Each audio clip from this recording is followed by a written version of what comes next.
عورت چاہتی ہے کہ میرا میاں بس مجھے دیتا رہے دیتا رہے دیتا رہے. نہیں بھائی، اس سے یہ لالچ ہے، آپ کا امیج خراب ہو جائے گا شوہر کی نظر میں. وہ کہے گا میری بیوی لالچی ہے، پیسے پہ نظر لگا کے بیٹھی ہوئی ہے.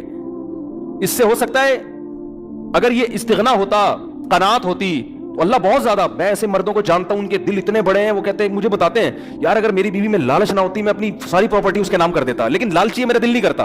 اب اس عورت کو کیا پتا کہ تو نے چند پیسوں کی لالچ میں کروڑوں روپے کا اپنا نقصان کر دیا. بعض اولاد قناعت پسند ہوتی ہے، ابا کی جائیدادوں پہ نظر نہیں رکھتی. وہ کہتے ہیں ابا آپ ہم سے لو. باپ کا دل اتنا بڑا ہو جاتا ہے، یار میں سب کچھ ان کے لیے، ان کو زندگی میں دے کے چلا جاتا ہے وہ. لیکن وہ باپ کرے گا جس کو اولاد کے بارے میں اطمینان ہوگا کہ میری دولت پہ نظر نہیں ہے، یہ میری خدمت کرتے ہیں اللہ کے لیے. لیکن جب باپ کو یہ احساس ہونا شروع ہو جاتا ہے نا یہ لالچی ہیں، ایسے باپ ہم نے دیکھے ہیں، وہ کہتے ہیں سارا ٹرسٹ میں دے دو، ان کم وقتوں کے 1 روپیہ نہیں دوں گا، اور روڈ پہ پھر رہے ہوتے ہیں وہ بالکل صحیح ہوتا ہے ایسے بچوں کے ساتھ. تو بھائی اللہ تو اس سے زیادہ، یہ اللہ کا تو اس سے زیادہ ہے. اللہ کہتے ہیں مجھ سے ناجائز طریقے سے چھیننے کی کوشش کرو گے دیوالیاں نکال دوں گا تمہارا. اگر دوں گا بھی نا تو دل سے سکون چھین لوں گا. دولت کا مقصد سکون ہوتا ہے. دیکھو اللہ اگر ظاہری میں دولت چھینتا رہتا ہے نا تو آزمائش ختم ہو جاتی ہے. ہم کہتے ہیں وہ ناجائز کرتا ہے، دیکھو اتنا وہ تو غریب ہے اور حلال کمانے والے اتنے کروڑ پتی. تو اللہ نے ظاہری طور پر دولت حرام کمانے والوں کو بھی دی ہے، لیکن سکون اللہ نے ان سے چھین لیا ہے. جا کے دیکھو گھروں کے اندر، ہم تو کتنے کیسز آتے ہیں، میاں بیوی میں محبت نہیں ہے، اولاد میں بیوی شوہر مرنے والے انگوٹھے لگوا کے اپنی جائیداد اپنے نام کرا لی. صحیح ہے نا؟ ایسی ایک بزرگ نے ایک بڑا اچھا واقعہ سنایا، بہت زبردست، کہ تقویٰ کسے کہتے ہیں، عورت کو ایسا ہونا چاہیے، تقویٰ اسے کہتے ہیں. یہ سوچ بن جائے نا تو بڑی سکون کی زندگی. تو وہ انہوں نے ایک واقعہ بتایا کہ ایک آدمی نے کہیں چھپ کے شادی کر لی، پرانے زمانے کا واقعہ ہے، اور پہلی بیوی کو نہیں بتایا. جب شادی کی ہے تو موت سے چند دن پہلے بتا دیا ہوگا، یا پتہ چل گیا ہوگا، یا پتہ چلنے کی وجہ سے ہی مرے ہوں گے، واللہ عالم. بہرحال وہ انا للہ ہو گیا. ان کو جیسے پتہ چلا، ان کا چانس یہی ہوتا ہے کہ جب پتہ چلے گا تو اب آپ کی زندگی کے دن بہت تھوڑے سے رہ گئے، صحیح، انتقال ہو گیا. اب وہ عورت کہیں گاؤں دیہات میں دوسری زوجہ رہتی تھی، تو پہلی کو خیال آیا کہ ٹھیک ہے میرے میاں نے صحیح کیا، غلط کیا، لیکن وراثت میں اس بیوی کا حصہ بہرحال بنتا ہے. آج کل یہ سوچ نہیں ہے، بھائی شرم، یہ میرے لیے حرام ہوگا اگر میں اس کا حصہ کھاؤں. تو جو اس کی وراثت کا بڑا کروڑ پتی آدمی تھا، وہ حصہ لے کر گئی ہے اس پہ دوسری زوجہ کے پاس. وہ یہ کہہ بھی سکتی تھی کہ تو چھپ کے کیا ہے نا، ہم تھوڑی ذمہ دار ہیں، ہمیں تھوڑی بتایا تھا. اس کے پاس حصہ لے کے گئی. یہ جب خدا کا خوف ہوتا ہے نا، لالچ نہیں ہوتی، تو ایسے ہوتا ہے. اور ایسے لوگوں کے لیے اللہ پھر رزق کے دروازے الگ طریقے سے کھولتا ہے. اس کو میں ابھی حدیث سناتا ہوں اس پہ، کیسے اللہ غیب سے رزق کے دروازے کھولتا ہے. اللہ پہلے آزماتا ہے کہ حرام کی طرف مت جاؤ. حرام میں اگر ملے گا بھی نا تو سکون گیا. لالچ، ہوس، یہ چیزیں انسان میں پیدا ہو جاتی ہیں. تو جب وہ اس کے پاس گئی اور کہا کہ بھائی میرے میاں نے کی ہوئی تھی، ہمیں پتہ چلا، اور اب میں تمہاری وراثت نہیں کھا سکتی، جتنا میرا حصہ اتنا ہی تمہارا. وہ بھی کتنی خاندانی. اس نے کہا کہ آپ کے شوہر نے مجھے 3-4 مہینے پہلے طلاق دے دی تھی. مسئلہ یہ ہے کہ شوہر اگر 1 یا 2 طلاقیں دے اور بیوی کی عدت ہو تو عدت کے دوران عورت کو وراثت ملتی ہے. پھر اگر مرض موت میں طلاق دے دے، اب وہ ایک الگ مسئلہ ہے، لمبی بحث ہے. تو کبھی کوئی مبتلا ہو تو پوچھ لے. میں اس لیے کہہ رہا ہوں کہ ایسا نہ ہو وہ لوگ میرے بیان کو ایک مسئلہ بنا کے بھی پیش کر دیتے ہیں. لیکن عدت بھی ختم ہو چکی تھی، تو انہوں نے اس بات کا بتایا نہیں تھا، لہذا میں ان کی زوجہ نہیں ہوں، میرا حصہ نہیں. کیسی خاندانی عورتیں تھیں کہ نہیں تھیں. وہ الگ بات ہے، ٹینشن سے میاں مر گیا، وہ الگ، وہ تو عورت نہیں پسند کرتی نا، یا ہو سکتا ہے کسی اور وجہ سے مرا ہو. لیکن ہونا یہی چاہیے معاشرے میں، بھائی جو میرا حصہ نہیں ہے وہ میں کسی قیمت پہ نہیں لے سکتا. ایک خاتون نے مجھے امریکہ سے فون کیا کہ میرے شوہر نے مجھے ڈیورس دی ہے، تو وکیل یہ کہہ رہا ہے، عدالت قانونی حق یہ کہ آدھی پراپرٹی میرے شوہر کی اب کس کے نام ہوگی؟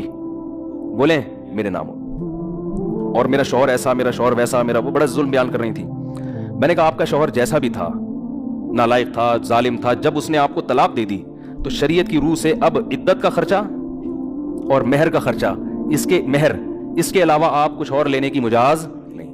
امریکہ کے لاء کے حساب سے آپ نے اگر لے لیا تو قانون تو کچھ نہیں کہے گا، لیکن اللہ کہے گا آپ کو یہ پیسہ آپ کے لیے حلال. بولتے کیوں نہیں کہیں میرا میاں تو ظالم تھا. میں نے کہا جو ظلم تھا تو علیحدگی ہو گئی نا، بس تلافی ہو گئی اس ظلم کی، اب نہیں رہ رہا آپ کے ساتھ، وہ ختم قصہ. ہاں بچوں کا خرچہ وہ کہہ رہی وہ تو ویسے ہی دے رہا ہے بچوں کا خرچہ. میں نے کہا بچوں کا لے سکتی ہیں اپنا خرچہ، اور میں نے کہا بچوں کا خرچہ بھی آپ 2 مفتیوں کو درمیان میں ڈالیں، کیونکہ امریکہ کا لاء امریکہ کے حساب سے خرچہ دے گا. شریعت کس کے حساب سے مانگے گی خرچہ؟ اسلام کے حساب سے مانگے گی. تو اتنا خرچہ لینا جائز ہے جو شریعت کی روح سے صحیح بنتا ہو. اس سے زیادہ بچوں کا بھی نہیں لے سکتی، اپنا تو لے ہی نہیں سکتی. وہ خاتون میں اللہ کا خوف تھا، انہوں نے کہا میں اپنی پورا کیس ختم کرتی ہوں، مجھے نہیں چاہیے حرام پیسہ. لیکن یہ میرے پاس 18-20 بلکہ فتویٰ تو میں جب سے 20 سال ہو گئے مجھے فون پہ مسائل بتاتے ہوئے، 20 سال میں ایک کیس آیا ایسا. سمجھ میں آ رہی ہے بات؟ لیکن جہاں مرد کو موقع ملتا ہے پیسہ ہتھیانے کا مرد نہیں چھوڑتا, جہاں عورت کو موقع ملتا ہے عورت, اور وہ تو کہتے ہیں اب تو قانون ہے بھائی, یہ قانون پہلے خدا کا قانون ہے. خدا نے, اللہ نے قرآن میں بیان کیا ہے عورت کتنا پیسہ لے سکتی ہے کتنا نہیں لے سکتی, یہ ساری چیزیں قرآن نے بیان نہ کی ہوتی پھر آپ کہتے, تو قرآن ڈیفائن کر چکا ہے. قرآن سے آگے آپ کیوں نکل رہے ہیں بھائی, اللہ سے آگے کیوں نکل رہے ہیں؟ قرآن کے الفاظ دیکھو, فلا وربک لا یؤمنون حتی یحکموک فیما شجر بینہم, اے نبی تیرے رب کی قسم یہ اس وقت تک مومن نہیں ہو سکتے جب تک شریعت سے فیصلہ نہ کروائیں. جب تک آپ اسلام سے فیصلہ نہیں کرواتے اللہ نہیں مانتا. ایسے تو لا الہ الا اللہ پڑھنے پر گورنمنٹ نے کوئی پابندی تھوڑی لگائی ہے, گورا 100 دفعہ پڑھ لے گا لا الہ الا اللہ محمد رسول اللہ, وہ کیوں نہیں پڑھ کے دے رہا؟ اس کو پتا ہے بھائی یہ سارا اسلام کو فالو کرنا پڑے گا. آپ صلی اللہ علیہ وسلم کے چچا ابو طالب کلمہ کیوں نہیں پڑھا انہوں نے؟ موت کے وقت نبی صلی اللہ علیہ وسلم کہہ رہے ایک دفعہ پڑھ لے, ان کو پتا ہے پڑھنے کا مفہوم کیا ہے, مطلب یہ کہ پھر میں اپنا دین چھوڑ دیا, اس دین کو فالو کروں گا. آج پڑھتے جا رہے ہیں, کلمہ بھی پڑھتے جا رہے ہیں, لیکن اس کا نہ مفہوم سمجھ رہے ہیں, نہ اس کا مطلب سمجھ رہے ہیں, نہ اس کو فالو کر رہے ہیں. خیر جلدی سے بات کو سمیٹ کے ختم کروں. اب دیکھو ایک اور الٹا کام کیا ہو گیا, موسیٰ علیہ السلام راستہ بھول گئے. ہم کہتے ہیں او یار شٹ یہ کیا ہو گیا یار, ٹینشن ہو گئی. اب بیگم بھی بولتی ہے مروا دیا, میرے ابا نے اجنبی بندے سے میری شادی کرا کے مجھے مروا دی. میں ابا سے کہہ رہی تھی ابا بندہ آئی ڈی کارڈ تو چیک کرو اس کا. ابا کیا کہہ رہے ہیں, دیکھو بیٹا کوئی اس ملک میں کسی کمزور کی خدمت نہیں کر رہا تھا, یہ مسافر تھا, اس نے میری بیٹیوں کی خدمت کی بغیر کسی لالچ کے, یہ اس کی علامت ہے. یہ بندہ کیا ہے, ایک نمبر. ابا ان چیزوں کو فوکس کر رہے ہیں نا. پھر بیٹا یہ جب تم اس کو لے کر آئی ہو اس نے نظر اٹھا کے تمہاری طرف نہیں دیکھا, یہ شریف آدمی ہے.